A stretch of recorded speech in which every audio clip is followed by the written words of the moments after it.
All right, film freaks, it's midnight vampire hour yet again. What happens when you hire a half human, half vampire, Dhampir, lone Ronin type bounty hunter to recover a kidnapped girl in a vampire, western, post apocalyptic, sci fi, samurai anime? Tonight we find out. Vampire Hunter D, Bloodlust, RickRamos, what say you? I don't know that I've ever seen a film more beautiful. That's the only thing I can say about this film. That my initial reaction. I saw both films. I saw Vampire Hunter D, and I was like, okay, this is fun, Or interesting. you watched the original, or you had seen it already? No, I watched the original. I said, well, very basic, flat animation, but good. Um, there was something about Vampire Hunter D that was the character that was there was a mystery there. There was a sense of foreboding danger in this world with this young girl that was basically hiring him to avenge her, protect her. Um, but it was just basic. Then I saw Bloodlust the next night, and from the opening scene, from the opening shots, basically, I could tell that the level of technology was worlds apart.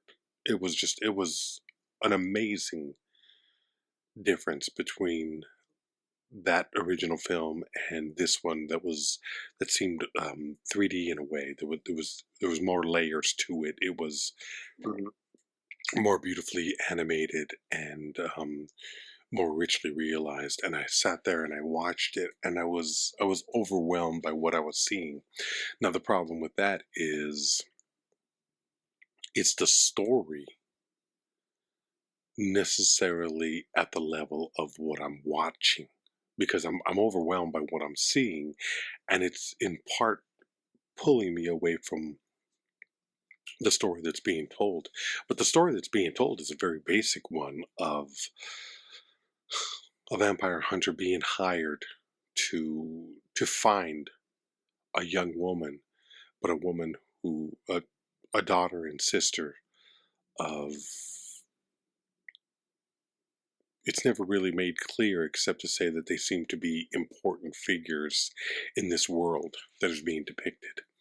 But you later find out that the woman is in love with her captor, or is in love with the vampire that has kidnapped her, which is basically, this is the professionals. This is Lee Marvin, Burt Lancaster hunting down Claudia Cardinal in Mexico, taking her away from the bandit that Jack Palance plays, and returning her to her husband, Robert Bellamy, I think, or what's his name? Somebody Bellamy, Ralph Bellamy, that's right. Um, so it's a basic story, but the beauty is in the world that's created, and the world that you're diving into and living in for the next almost 2 hours. So I was really surprised at how good the experience was. Whether or not the film is great, that's something that I think I'm going to have to come to terms with by the end of this conversation, hopefully. So, that being said, what's your relationship with this movie? What was it that made you, beyond the obvious, we're looking for vampire films and we're looking for something outside of the norm? What was it about this film? What's your relationship to it? How do you know it? And have you seen both films? Yeah. So my friend Scott used to bring over. He was into Macross slash Robotech, way back, like way back. He's always been. So he would bring those cassettes, and he would bring Akira.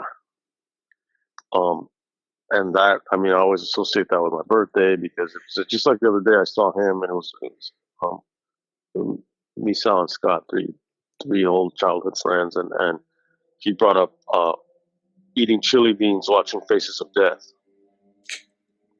and that's like birthday imagery for me because I don't know how it got to this thing where my mom would make chili beans for my birthday, and then it became like because I'm kind of like that person, so I would be like, oh, can you make the same thing next year, and the same thing next year, um, just for that day, um, and so in the same way that I think of Faces of Death Part 4, and I think of my birthday, I think of Akira for my birthday too. Um, and so Vampire Hunter D, the first one, mid 80s, was something that the cassette would be in circulation as well. Um, and so that's always been in the back of my mind. But this film, the look is and the style, everything is more elevated. And when we were talking about what we do in the shadows, Mm-hmm. we were talking about what we wanted from the film and what we think the film wanted, which was laughter, right? Among other things, not just exclusively, but among other things, but primarily. This is the kind of film where it's like in horror, okay, like what we do in the shadows, comedy. Okay, you want laughter. Well, horror, does that mean you want to be afraid? Um, yes, to a degree, but not all horror films are scary. Some horror films, you just sit in the vibe of, in the aesthetics of horror. Vampire films like this, you're sitting in the candlelight, you're sitting in the dark. You have the velvet drapes, you have the shadows, you have the halls, you have the castle, you have all of this kind of like gothic imagery. And I chose or I suggested this film because I knew you hadn't seen it. Mm-hmm. Yeah. I knew you hadn't seen the first one, but this one you can watch without backstory. And it's different enough from the other stuff, and we're doing like a variety pack of fucking vampire shit, and so it was like, this is different. I am fascinated by all the blending of the genres in the film, um, and I was curious to see how you would react to a vampire western, given that we talked about Near Dark to a degree, and we may again. Um, John Carpenter's Vampires is a western. Yeah. So there were a lot of factors, and so my relationship to it is not only like this like nostalgic relationship to Vampire Hunter D, the original, but also like the nostalgia of what's this argument, what's this conversation, what's this whatever going to be like for this month, for this not month, this season of horror in this midnight time that we do every year. So I I just like to sit in certain scenes of this film, um, and it's it's a very unique film, and like I'm kind of I raised my eyebrow because I'm like, this is I don't know what to make of this film, Mm-hmm. Yeah. I mean, but I neither like do I. that. But I like that. Well, yeah. I mean, there's something about a film when you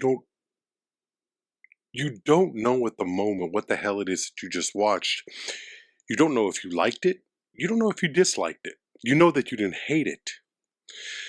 And in a situation like that, you know that you're leaning towards liking it, but you don't know, your brain can't process it because it's so far outside of um, what you're traditionally trained to watch.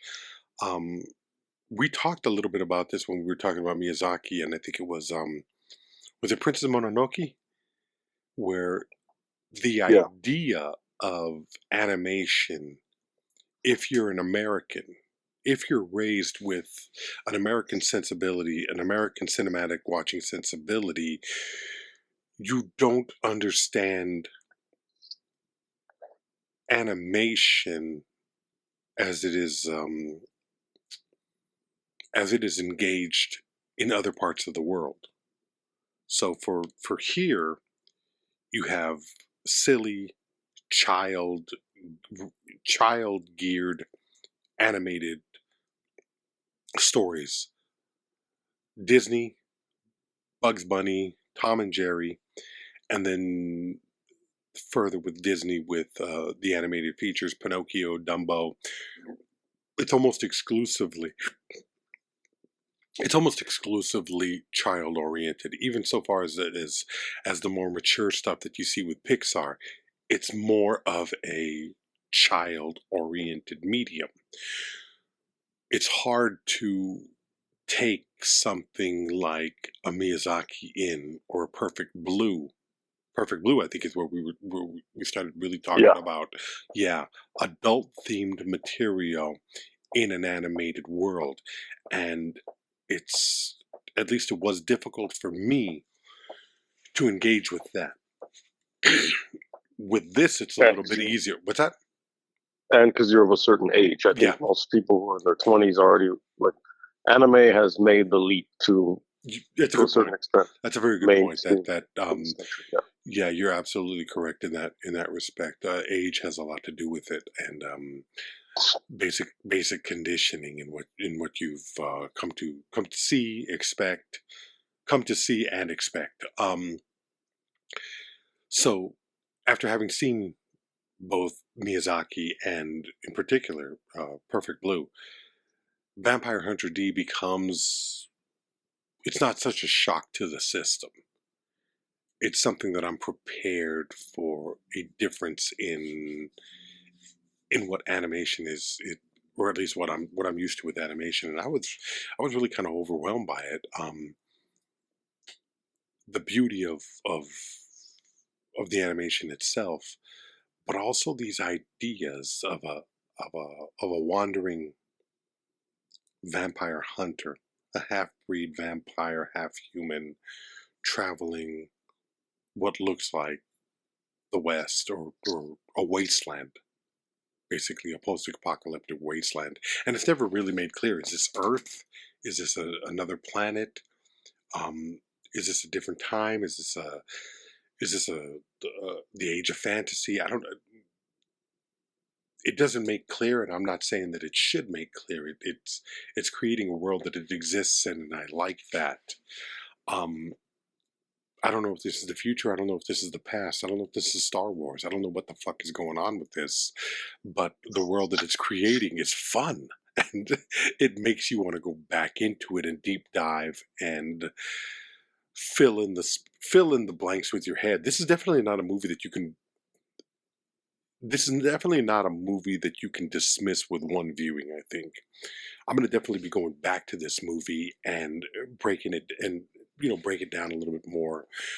Um, Whether it enters that realm of one of my favorite films is still to be determined, but I have a feeling that a lot of it is going to stick with my head. My favorite moment is when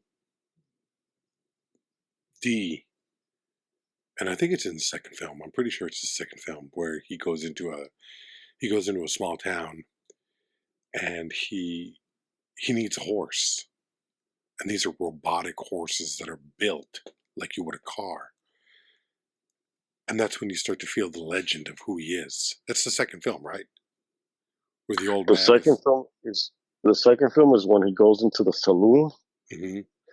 I mean, no, he's not. He doesn't go in. There's you meet the like sheriff or whatever. They're playing Mhm. cards, and then he goes to buy a horse because he Yes. needs a new one, Mhm. and The you horse has find been out destroyed falling into a canyon or something, if I remember correctly. Yeah. that you're mixing because the you did you drank too much Vampire Hunter D at once. I think Yeah. the which is a good thing. The moment I'm talking about is when the sheriff is points has his gun pointed at him and all the men, and then the guy who owns the guy who sold him the new horse talks about he basically reveals that when Vampire Hunter D was a when was a when the guy old man was a kid, Mhm. And he this is an saved old him, man. This is an old man. Yeah.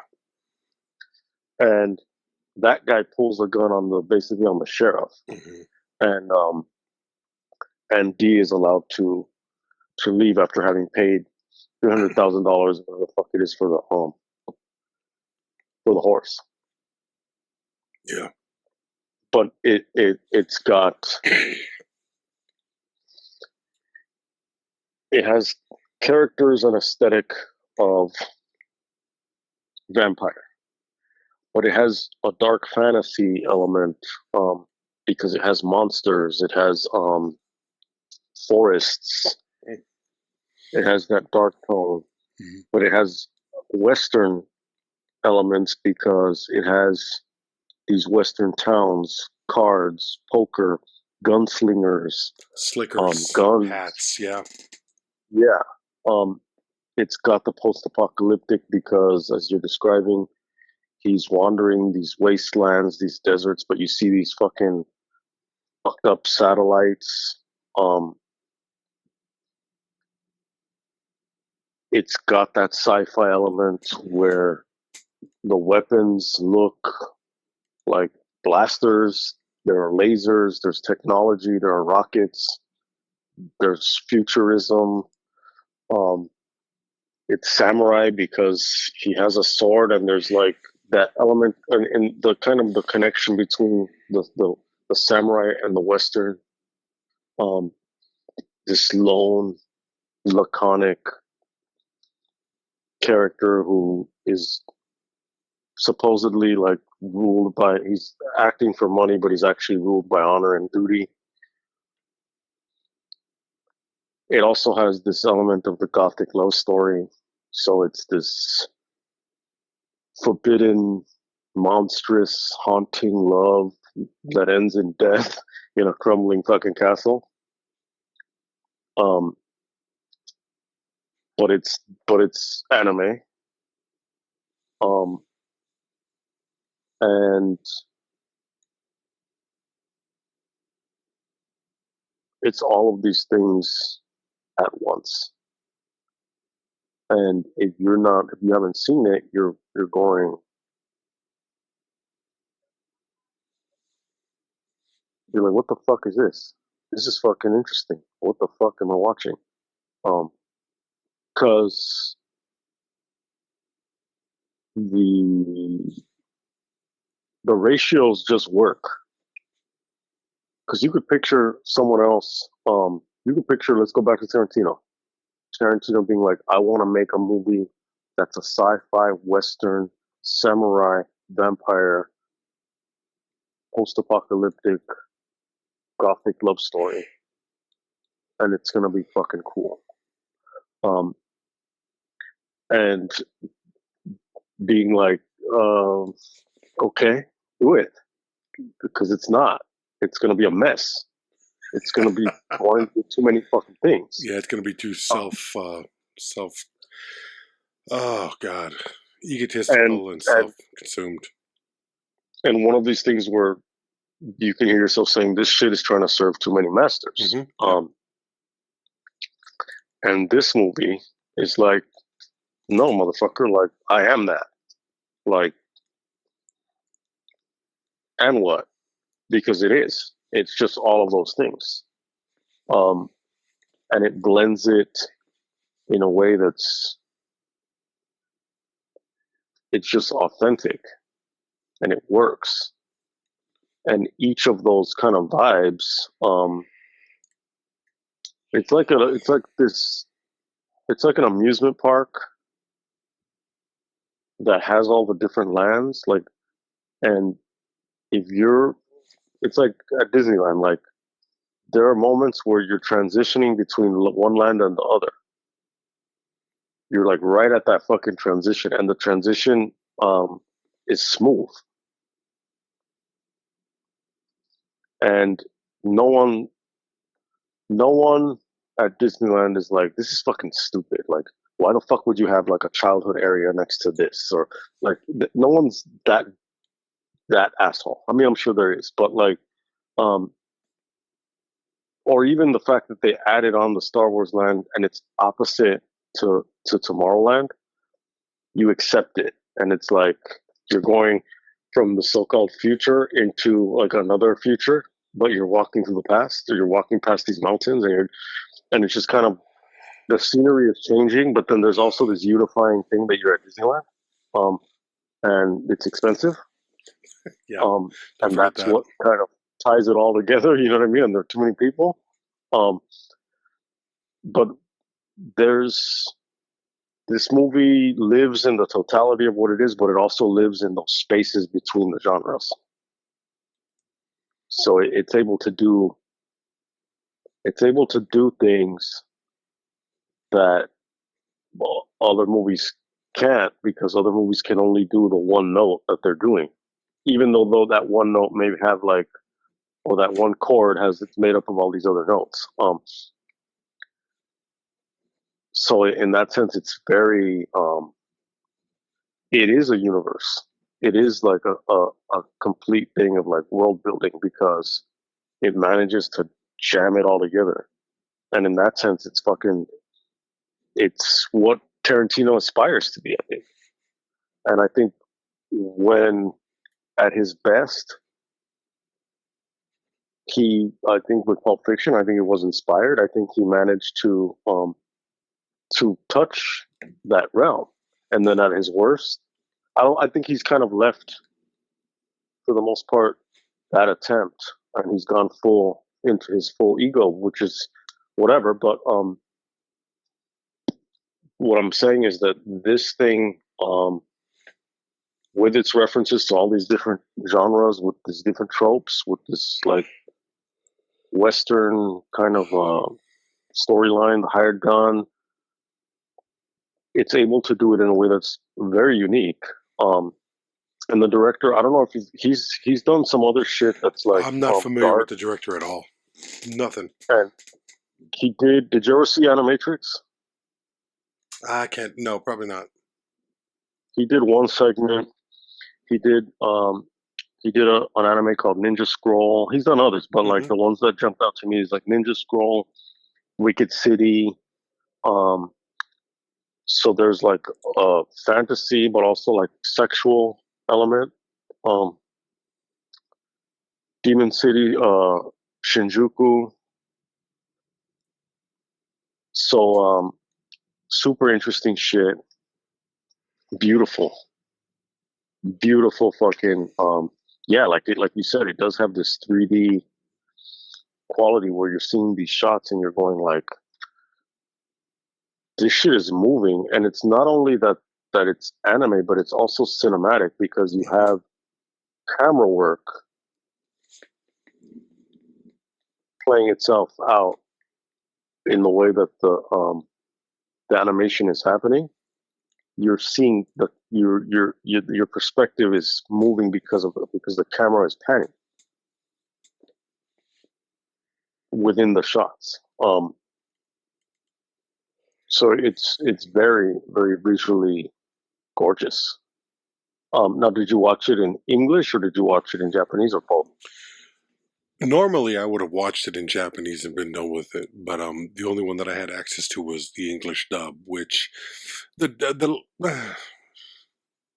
voice acting is always a weird thing for me, and especially with anime, I feel like they don't get the best actors, especially at this time period. I mean, as I understand it, some of the names that I've seen on the Miyazaki um, casts seem like they're at least recognizing the importance of getting good actors. But I wasn't.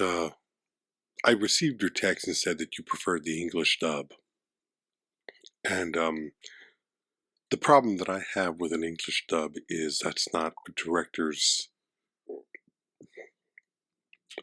necessarily a director's original intention. So you have an additional director taking over that aspect of it. That's kind of why I prefer um, original soundtracks.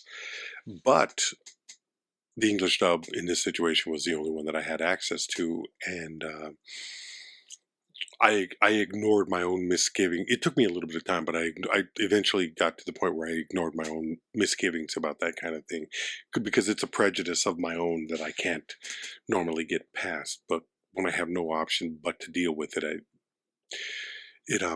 it settles down, you So, know. Yeah, but I did like this it. one, huh? I did like the film with dub. It actually came out dubbed in English first. Okay. Um, and I asked around with some sources,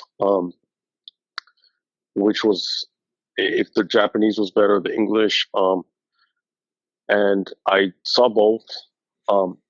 Now I'm kind of leaning towards the Japanese. But see, that's the thing. It's kind of like with Carmela, the vampire, basically the antagonist, the actual villain. I like more of her shit in Japanese, but there's something about it in English that I think does work, and it does fit. So it's like when I think of Akira back in the day, I think of I think of it in English. Vampire Hunter D, I think of it in English. So it's one of those things. I've seen. It was like Princess Mononoke. I think it was that I tried to. I think we talked about this. Mm-hmm. Yeah, we did. Because everything was Claire Danes, and I was like, "Get the fuck out of here." And I don't know. And my prejudice might be that if it's maybe if it's unknown voice actors, maybe I'll be more accepting. Versus like if it's Hollywood starlets. If it's yes, yeah. Exactly. If it's Hollywood, I'm gonna be like, fuck you. So that I think is a good point. This one I think it goes to show just how I think subjective the whole sub versus dub debate is. Certain people are going to always want the Japanese version, which I get 100%. At the same time, maybe the intonation or whatever it is vibes for a particular film more English dub. I don't know. It's one of those things, and with this, I'm kind of like,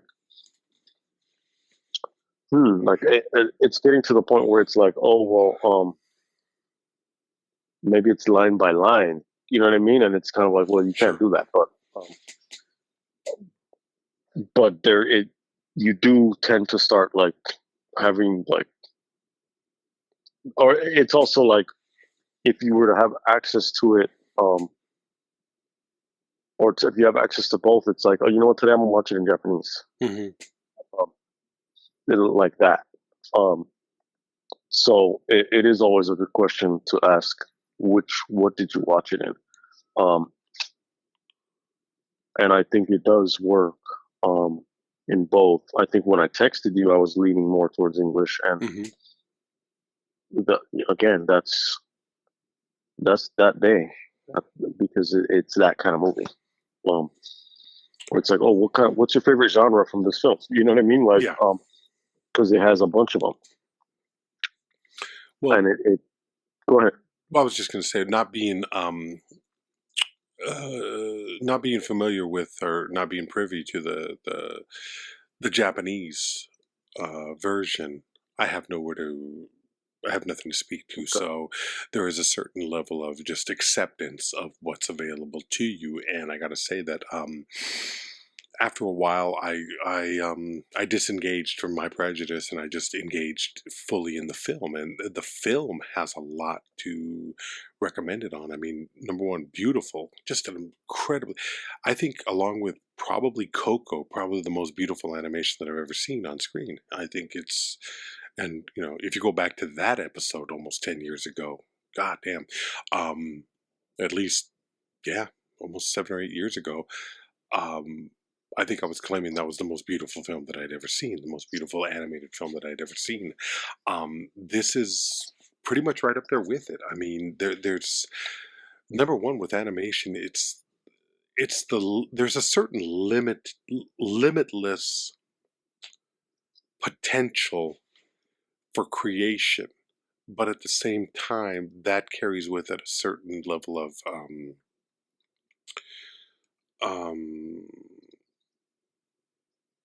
I guess whether I don't know what you would call it, where it can be problematic for a filmmaker to create something on screen that seems realistic to a degree, but also, well, is fantastic, but retains a certain level of realism. And in this film, I felt like that existed. I felt like this was a real place, and it was, and in a strange way.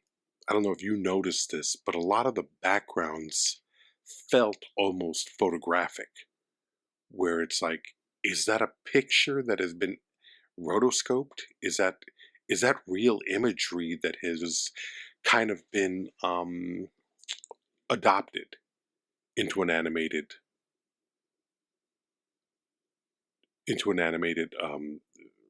medium?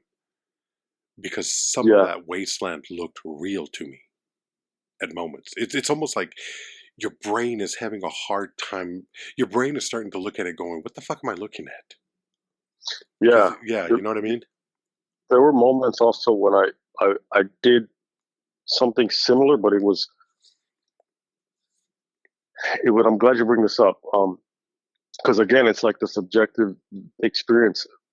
There were moments where I was looking at backgrounds and I was thinking, this looks like something that was hand painted, like they used to do in the old Hmm.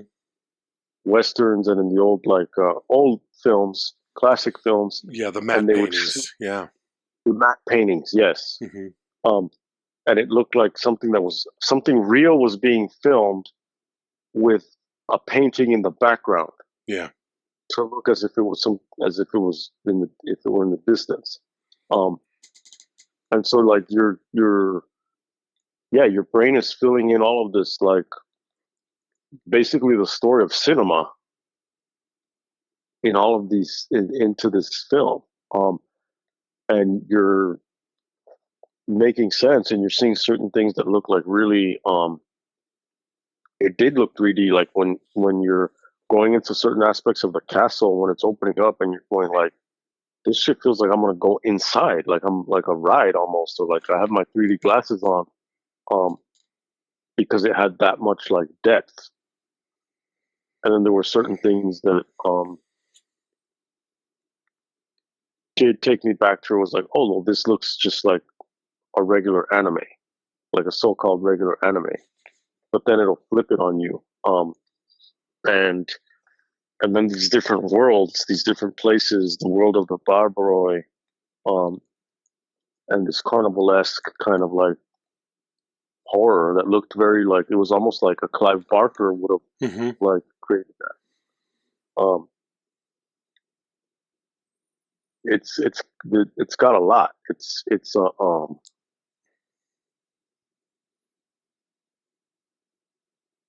It's like are you familiar with the tarot deck?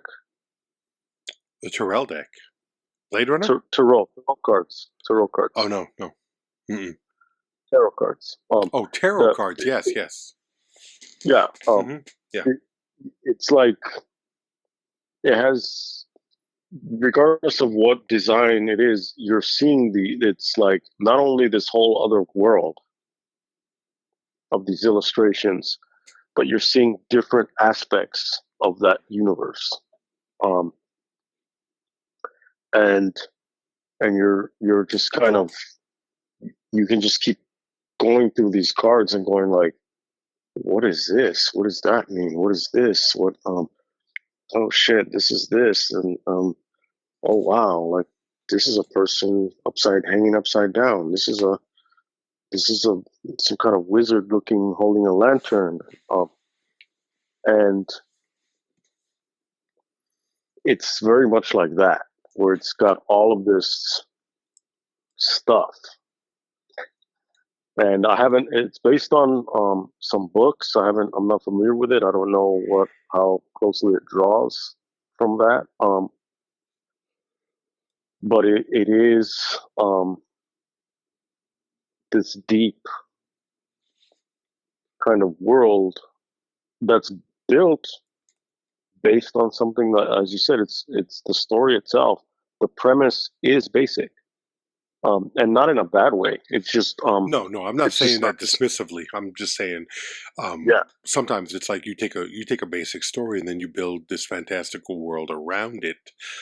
Sometimes you do it with a performance. I don't have that here, but the character, it's putting Leone in a new world, because I mean the Western aspect of this film is very Leone-esque, much more than John Ford. It's more Leone, and it's more spaghetti Western than American traditional American Western. Yeah, I agree with you on that. yeah, and then you have this these themes of this. It's not racial, but it's like species discrimination with between vampires and humans, and the vampires see themselves as nobility, and of course they see humans as basically prey animals. Um, but from the human perspective, it's the way that they're not framing it, or they don't seem in this world to frame it as, oh, we need to be careful in the same way that you would necessarily like a tiger, where it's like, oh, these creatures like have to be contained because they're fucking powerful and they'll kill us. It's like, no, vampires are evil. Um, and there's this like discrimination against them. But at the same time, it's kind of like, well, it's the discrimination is in different ways going both sides. And then you have D is the product of both. And so he has this inner struggle, so that when this bad bitch vampire Carmilla is like, she's like, join me. She's basically has this moment where she's like kind of Darth Vader him, like she's like Darth Vader to Luke, but instead of saying like join me and join the dark side and together we'll rule the galaxy, she's like, join me and you can be my slave. Yeah. Um, and she's basically seducing him, and you can't blame her because like Jessica Rabbit, she's just drawn that way. Mm-hmm. And he's like resisting on all these different levels, but he's also like, no, bitch, I'm gonna kill you because I'm a vampire hunter. But she's like, yeah, but you're also fucking killing like your own. Like you're limiting your own power by siding with humans and siding with that weak little side of yourself. Like, be all you can be, motherfucker. Like, be a vampire. And he's like, no. And then you have the Romeo Juliet shit with Mayor and Charlotte, where the idea is like, oh, well, of course he kidnapped her, but it's like, no, she left on her own. Like she's got that vampire jungle fever shit, and she's all the way down for it. To where she's like, "No, bite me, motherfucker." So then, when you get to this hallucinogenic part in the castle, because the whole castle, the whole thing is like one big hallucination. So you're seeing these different vampires with different like powers, and this vampire queen basically who's dead, but she's able to use like illusion to and trickery um, to revive herself. Um, it's cool because it makes you like kind of like, whoa, what's happening? What's real? What's real and what isn't real at this point? Other bounty hunters are thrown into the mix and their dynamics, and you're watching them get killed off, and the monsters from the Barbaroi. Vampire Hunter D, his hand, he has this parasitic demon that is his hand that is an aspect of his consciousness, self doubt. This also form of like kind of like this comedic kind of release of tension, comic relief type of thing, and it just has all these things going on, and you're going like, damn, this is very, very fascinating. And where's this gonna go? Where is this gonna go? Mayor starts off as this villain, and by the end, he's this sympathetic fucking character that not only do you root for, but like the characters that are their original intention is to kill him are now rooting for him to escape because he's been fucking completely like fucked over and betrayed.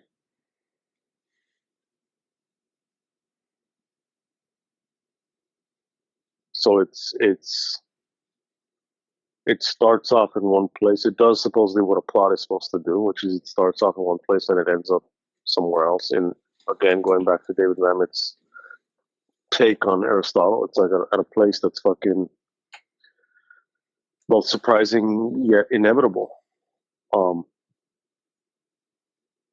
And the ride to get there is wild. And even though there is a lot of use of like Deus Ex Machina, so you'll have like a character will be in trouble and then all of a sudden like something kind of steps in to save it. It happens, but it doesn't. At no point was I ever like, get the fuck out of here. Of course, of course. Yeah. It made sense, and there was a cost that was paid for that. And so, because there was a cost that was paid for that, it's like it wasn't a cheat in the writing, or it wasn't a cheat by the storytellers, because there was that it was paid for somehow. So that worked on that level. And I wanted to know more without being left wanting more. Does that make sense? No, I get you. Yeah. Because you could spin off. You could go deeper on a lot of these characters. You could say, well, what's up with the fucking Barbaroi? Like, what's that about? And how did these different creatures? Like, what is that? Vampire Hunter D obviously can just. There's enough there for just more and more and more of that. But what are the origin stories of all of these different creatures, of all of these different characters? The Carmilla and Vampire Hunter D's father. So it's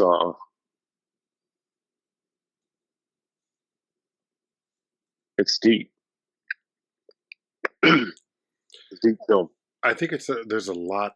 There's definitely a lot going on, and as you're watching it, you realize part of the problem of doing this show is that you have to make time, obviously, for watching the movie, gathering your thoughts, and then coming up with something that you want to talk about.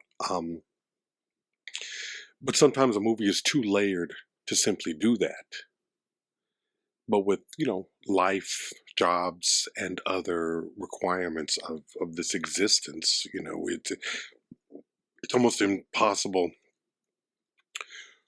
to dedicate the amount of time that you really need to dedicate to something like this in order to really break down and understand the film. And I gotta admit, I wasn't able to do that. You It need more time to digest. absolutely I need more time to but digest means going back for a second helping, going back Yeah. to watch it again, and because from time to time you get a film that is so layered that you can only concentrate on one or two things at a time taking it in. And with me, it was like I was just so overwhelmed by the beauty of it, by what I was watching on screen, but also the tension of what was being created, that I wasn't necessarily as focused on the story. Maybe in my head, the story seemed obvious enough for me to just, oh, that's what it is. I'll take it in as it's poured over me. What I'm going to really concentrate on is the animation, because that's just on another level. So there are elements to the story that I don't. I watched it as a basic A to Z type adventure. Hmm. So subsequently, I missed a lot of the nuances of it. But I knew as I watched it that there was a hell of a lot more here than what I was taking in, which for me is very exciting, because it's very rare that I see a film that makes it's very rare now at this point in my movie watching life where I find movies that I want to go back to almost immediately. Like I want to watch this again. I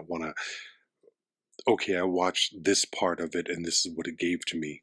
Now I'm going to concentrate on this part of it and I'm going to see what else it has to offer. And this is one of those films that my biggest recommendation for it is that I want to go back to it.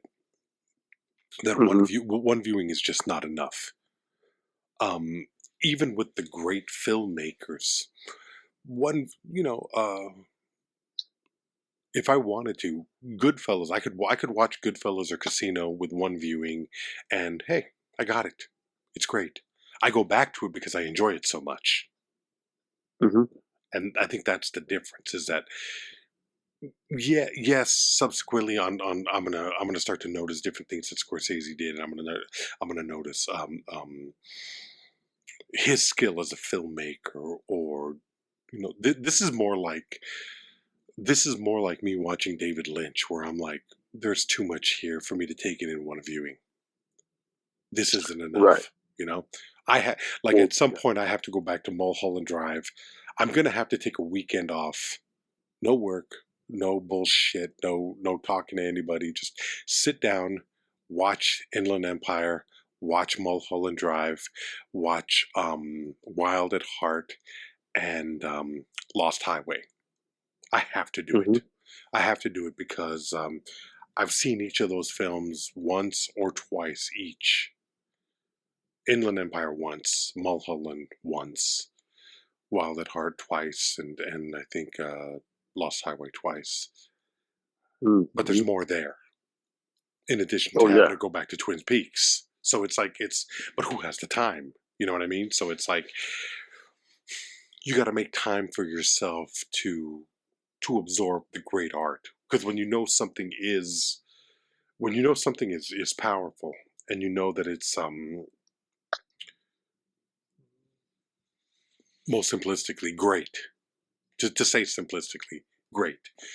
You owe it to yourself to go back to it and start breaking down the pieces and figuring out what the hell it is that has attracted you in the first place. Now you can do that with a lot of films when they hit you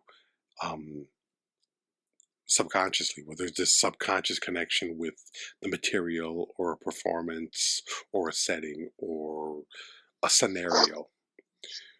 Dragon Hunter, Vampire Hunter D is purely an artistic interest for me.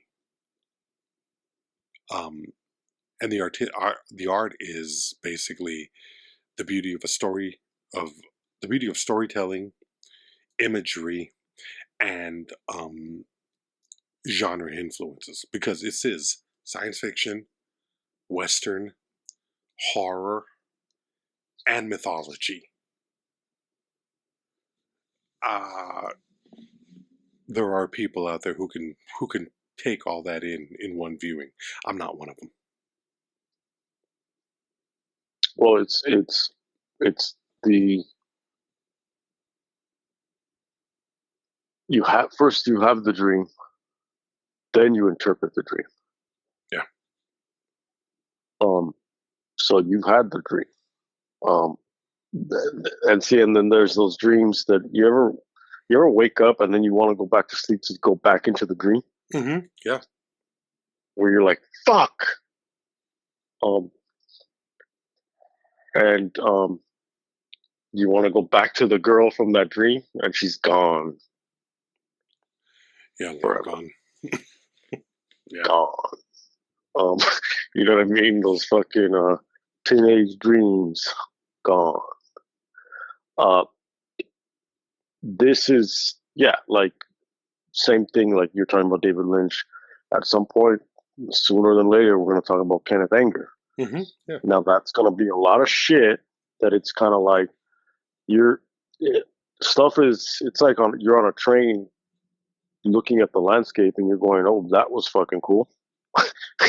What was it? Mm-hmm. I caught a piece of it. That was cool. Some things it's just kind of like, oh, I think those were sheep. That was kind of cool. Look at the ocean. Look at that part. Oh, it's gone. And the train keeps rolling, and you're fucking like just trying to soak in as much as possible and witness what you can. That's what that is. And then if you can go back, then you're analyzing, then you're digesting, then you're going like, oh shit. Like first it may just be fight scene,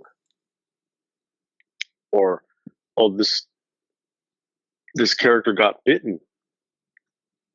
Wait a minute, but I thought he didn't want to bite her. But then you're like, oh shit, no, it wasn't even him. It was, oh fuck, oh what? Rewind, right? Mm-hmm. Because then you got tricked. Like the Countess Carmela fucked you up. She fucked everybody up. Her illusions are powerful. Her magic is strong. We should probably return to this later, maybe in a year. Who knows? Talk about the first one. Mm-hmm. Definitely. Talk about the first one. Compare and contrast. How is this? For me, there is the nostalgic aspect of the first one that will come into play, and that'll give you a chance to really like, you can have this one create whatever it's going to create inside of you, as it like that fucking face hugger needs to. It laid its egg. Now it's going to burst out at some point, and it can do that. But yeah, we do. It's like going to see something in the theater and then walking out and recording. I don't know how many times we've done that. I don't think very many, if any at all. Not But every even time if we've done that, no. even, I mean, there have been times when I've seen something. I'm trying to. I don't remember exactly if there's been something that I've only seen once in the theater and then I've turned around and talked about it, even if it's days later. But I mean, there have been moments where I fucking like step out of a theater and then I'm get my notes on the phone because I know we're going to talk about this and I have all of these um impressions and stuff, and I'm like um dislocating my fucking thumbs trying to get all of these thoughts down onto something, externalize them so I can go back. Um, but it is sometimes it's time, sometimes it's just the content, sometimes it's the actual shit where you're going like El Topo and you're going, I've seen this 3 times and I've had a month to fucking. I saw it a month ago, I saw it 2 weeks ago, and I saw it last night, and I still need more time to process this. Um, you know what I mean? Like there are certain Oh things yeah. that and certain shit is gonna hit you differently than it hits me. Um, certain things because we're seeing the same movie, but the experience obviously is different. And so um, yeah, for me it was like I wanted to go back and experience it, in the other language, or I wanted to go back and like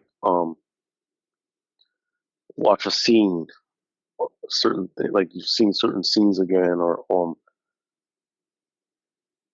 just you're replaying a scene. Sometimes you just want to live with a movie while you're doing other stuff. You've seen the movie. You're not like disrespecting the movie. You're now you're just replaying certain shit while you do laundry because you want to hear the dialogue or you want to be in the vibe of it.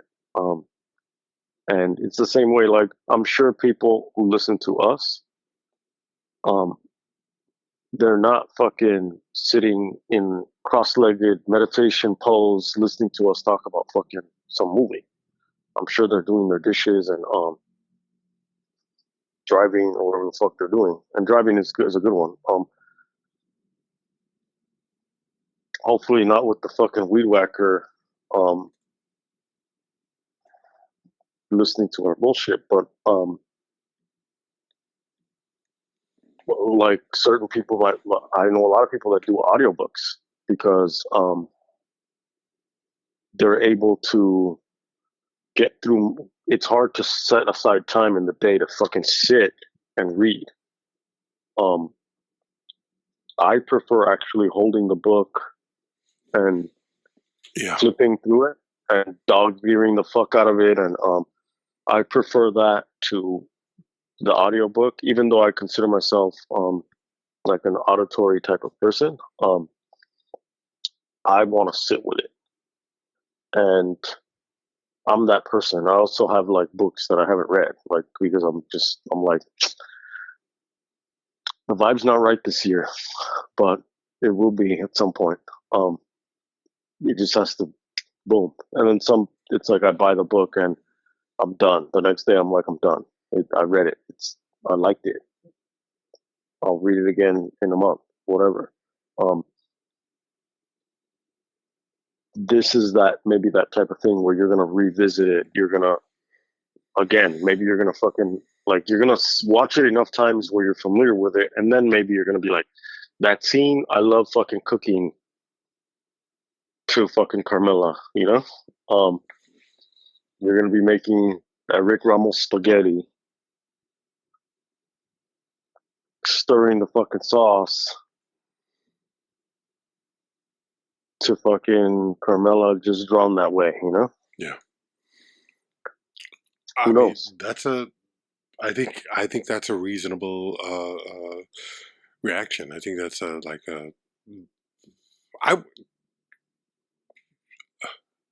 the fact is that I wasn't yeah, and this happens from time to time. I wasn't prepared for this movie because most Good. movies don't have that level of they're not layered in such a way as to provide that kind of entertainment, is to make you want to go back to it, to make you want to dig deeper. And what was this about? What was that about? What was going on here? What could have inspired that? And then anime as a whole. You're looking at a different Yeah. culture, so you're watching something, and you if you're like me, you have to ask yourself, well, what is it about the Japanese culture that would inspire this kind of film? Because there are obviously elements of Kurosawa, but then there's, you could see a little bit of Takashi Miike in there. There's Leone. You start to dig through the stew of cinema and to find the ingredients and what influences what, and how you get to a certain place with the image that you're watching. And there's a lot here. So there's a part of me that feels like this is an episode that I was woefully unprepared for, but given the constraints of life, all I can say is I recommend this as a viewing experience, because you're going to walk away, if you appreciate movies the way we do, you're going to walk away asking yourself, what the hell did I just watch, and what did it mean? Where does it come from? Yeah. What does it mean? What inspired it? And how am I gonna get myself to understand it better than what I have right now? So yeah, this is definitely a film we're gonna have to do a second episode on, and we're gonna have to come back to it and realize what it is exactly that we saw. Now, you had seen Bloodlust before, right? You had seen this film. Yeah. Mm-hmm. Okay. Yeah. So this is not new to you. This is completely new for me. Yeah. That's what's cool. And the thing is that, like,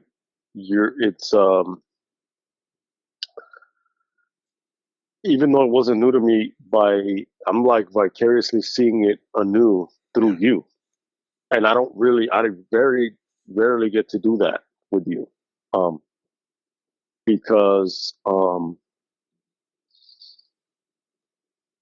although there may be movies that I've seen that you haven't seen, you watch enough movies that even if it's a new movie, you're not going to necessarily be unprepared for it. You know what I mean? Like, Yeah. you've prepared your whole life to watch all kinds of movies. And this was one of those that, like, the opportunity presented itself, and you didn't have a condom, and you had to make a choice. And you raw dogged this motherfucker. Yeah. And so now you're dealing with those consequences. And you liked it, and that's as far as I'm going to go with that fucked up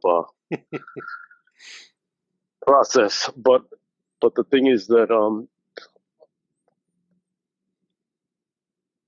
it's not like new to me, but it's not this film does not. I don't go way the fuck back with this film. I go way the fuck back with the original. I got you. And now I want to go and see the interplay of those.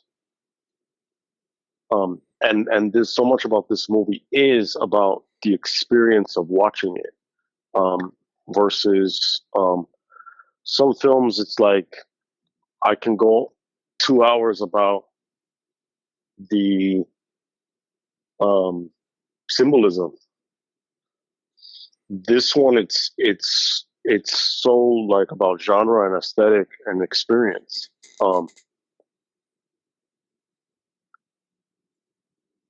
That maybe next time it's going to be like, well, this is really heavy on this versus that. Well, we're playing on the two films together. But yeah, like what is it about the Japanese interpretation? Because these are tropes that come from so-called Western cinema or Western stories. The vampire in this form, this is a European vampire filtered through Bram Stoker, Carmella, and other popular cultural like forms of literature and film, plus the Western. Yeah. But you see the element, and there's the whole history of the interplay between the samurai and the Western, like from the 20th century. So there's all of that. In the same way that like the Western manages to find its way into Dracula because one of the suitors is a Texan. So there's like elements, but it just happens to be Japanese. So then you watch all this shit in Japanese, and you're just like, this just adds another layer of cool to it. But it's so much, and the fact that it is so confounding because it is such a mix of all of these different things, and that you can. It's like a good drink. There's a place in this colonial town in Guatemala that I like to go to. It's this little like so-called, it's not secret, but it's like supposedly a secret little bar. And you go into this other like bar dance place first. And then there's a phone booth, like an old school phone booth, like one of those Doctor Who type of phone booths, like the English red Yeah. phone booth. Okay. Not like the scuzzy fucking LA or New York phone booths of the 80s that are like, or like or 70s, like that, like not that. So you go in, and then there's a curtain, and you go through that, and it's like a cave. It's like a little cave with some tables, like some benches or whatever, and then there's a little area that's the bar. And they don't have like a menu of drinks. You go to the bar, and only two people fit at that little bar spot at a time. And they ask you what flavor profiles do you like? And what types of alcohol do you like? And you just tell them, like Leslie's like, well, I want something a little bit sweet, but I also want something like spicy. And I want something smoky because she wants mezcal. So they're like, okay. And they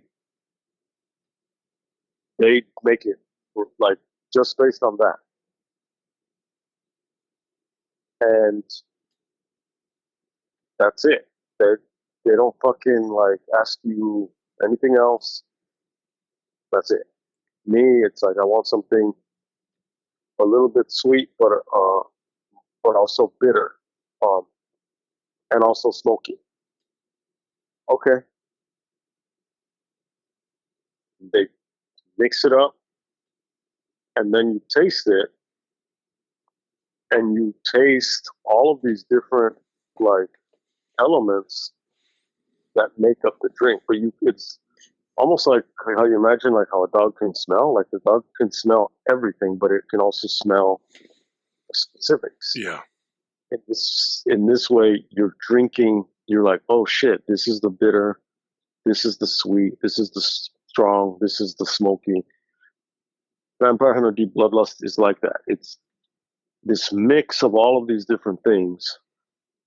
At the same time, no individual flavor is lost in the overall. Like it doesn't become. If you mix enough colors together, it's gonna turn to mud. This isn't that. This is like this mix of all this shit, but it's like that pops out, that pops out, that pops out. At the same time, you can step back far enough where you see the whole composition. But if you get close, you're like, okay, this is that. Wow, this all blends.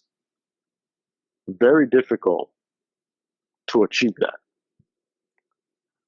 To have something that works as a whole, but also works in little individual parts. This scene in this world, that's this genre. This scene in this world, that's this genre. this scene in this world of this, like, what is it? Is it a vampire adventure story? Is it a? It's all of it. It's fucking all of it. And there's probably elements that are even deeper that because I did talk about it. It does have comic relief. Um, whether it's like haha funny whatever, Mhm. but it does work as that. Yeah. Um, so it's very unique. And the fact that you're like, fuck, I was woefully unprepared for this episode. It's like, well, that just speaks to the. We should have just said, Rick, what say you? And you're like, I don't know what the fuck to say because this is that kind of movie. Yeah. Bye. Yeah. Watch it. Beyond that, give us money.